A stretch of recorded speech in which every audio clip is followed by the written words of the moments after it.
Ազգային ժողովում փոխնախագահ են ընտրում ձեր տեխնացուին Արա Վարդևանյանին, նախ նրա տեխնացիան վերաբերել ինչ կասեք, ինչ է կարծում ԿՊ-ն կընտրի նրան։ Ես չգիտեմ ԿՊ-ն կընտրի նրան թե չէ, եթե չընտրի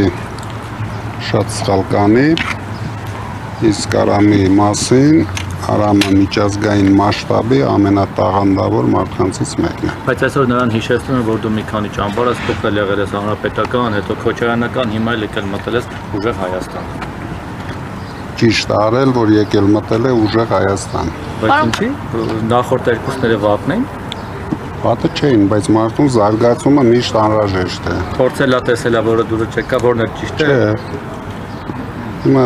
կանա համալսարան եք ավարտել, սկզբից մի հատ համալսարան եք ավարտում, հետո գնում եք ուրիշ, հետո գնում եք ամենալավն եք ավարտում, հիմա ինքը ամենալավն է եկել։ Հիմա ձեր ամենալավ համալսարանն է։ Այո։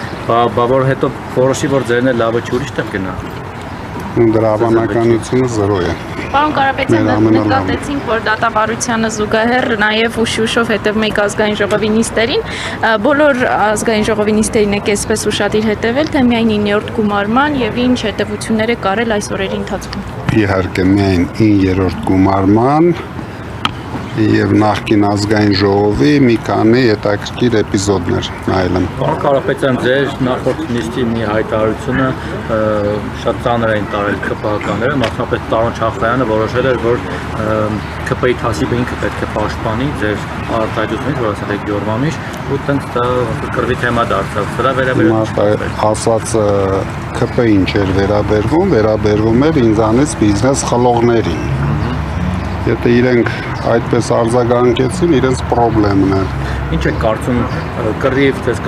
կլինի, ոնց որ թերեք սահմանագծին էին ասել ազգային ժողովում եւ ինձ թվում է մի քանի անգամ սահմանագծին կհասնեն, հետո տեսնենք։ Իսկ ձերոնք ուժեղները մարտական են տրամադրված կամ պատրաստ են այդ ուժեղները ուժեղ են։ Պատրաստ են այդ սցենարին։ Իհարկե պատրաստ են։ Մարդիկ որ գնացել են ազգային ժողով, բոլորն էլ հասկացել են ու մեծ գործ ունեն։ Պարոն Ֆերրանց, ես մի հարց կարելի է։ Պարոն Կարապետյանը հայտարարել է, որ վաղ ազգային ժողովի նիստին չեն մասնակցելու, սակայն եթե այսօր Վարդևանյանի քվեարկությունը չլինի, այդ ասած ուժի մեջ է մտնում, թե քվեարկությունից հետո են գնալու։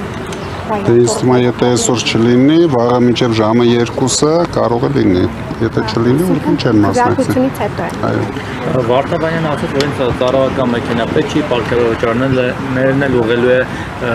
բարեգործության, այսինքն այդ բոլորը, որոնք որ աշխատավարձ պարքերոճար եղել են, դուք ձեր ռեսուրսով եք ապահովելու ձեր թիմակիցներին, որ չնեղվեն հանկարծ ԿՊՀ-ականներից չմնան։ Ոչ, իրենք աշխատավարձ, ով ցանկանում է կստանա,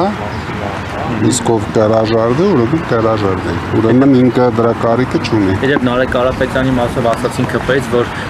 նման ընթացակարգ չկա, ինքը չի կարող հրաժարվել ուղղակի։ Դե չի կարող կստանա կուղի բարեգործության։ Ուղղակի նստելու է իր հաշվին։ Կուղի բարեգործության։ Պարոն Կարապետյան, 1 տարի անց ինչպես եք գնահատելու ձեր թիմի գործունեությունը ազգային ժողովում, ընդունած օրենքներով, վերած փոփոխություններով, այլ չափանիշներով, ինչպես եք գնահատելու։ Տարած հաղթանակով։